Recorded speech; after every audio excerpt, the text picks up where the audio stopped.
আসসালামু আলাইকুম ভাই। আমরা এই কি শুরু করলাম দেশটা দেশটা কত সুন্দর করে স্বাধীন বলি আর পূর্ণ বিপ্লব বলি সবাই মিলে করছেন করে। এখন কেউ তো আইন শৃঙ্খলা কিচ্ছু মানতেছেন না, শুধু দায় দাবি করে। এই এই যে রোডে নামে এই বিশৃঙ্খলা করতেছেন, গার্মেন্টস সেক্টর শুরু করলো কি পাহাড়ি, ওই যে ওই দিন শুনলাম কচুয়া, চাঁদপুর কচুয়া, এই আর এই ভাই কয়েক জায়গার কথা কমু, হাজারো জায়গার এই সমস্যাটি আরম্ভ হয়ে গেছে। তার ভাই একটু ধৈর্য ধরেন না আপনারা।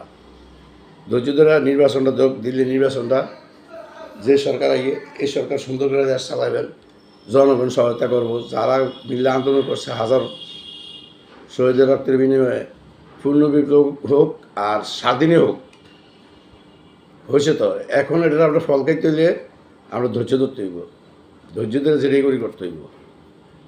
অধৈর্য হয়ে গেলে আমরা তো কিছু করতে পারবো না ভাই। দেশটা আগামী আরও 100-200 বছরও মনে হয় এই ফলটা আমরা পাইতাম না। আমার থেকে আরও বড় বড় অভিজ্ঞ লোক আছেন, হাজার গুণে দেশপ্রেমিক লোক আছেন। কথা একটু ভাইবা চিন্তা করে আমরা তো নতুন ভিডিও করি বা ভিডিওর মাধ্যমে একটু বুঝাইতে পারি, চেষ্টা করি। আমরা বুঝতে আপনারা মানতেন না বা আমরা বুঝি না।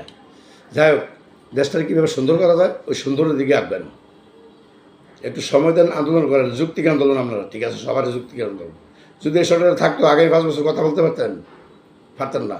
ওই দিনকে চিন্তা করেন, সময় দেন, অর্ধজয়ন না। এই যে ট্রাফিক মানেন, আইন মানেন না, শৃঙ্খলা মানেন, কোনো কিছুতে মানেন না কেউ। একটু মানার চেষ্টা করেন, বুঝলি। দেশটা আমরা সবার, পাহাড়ি, বাঙালি, খাল বিল, নদী নালা, সাগরে যারা নদীতে আছে সবাই মিললে আমরা বাংলাদেশ ম্যাপটার ভিতরে যারা আছে আমরা সবাই বাঙালি। আশা করি বুঝতে পারছেন। রাখি। আসসালামু আলাইকুম রহমতুল্লাহ।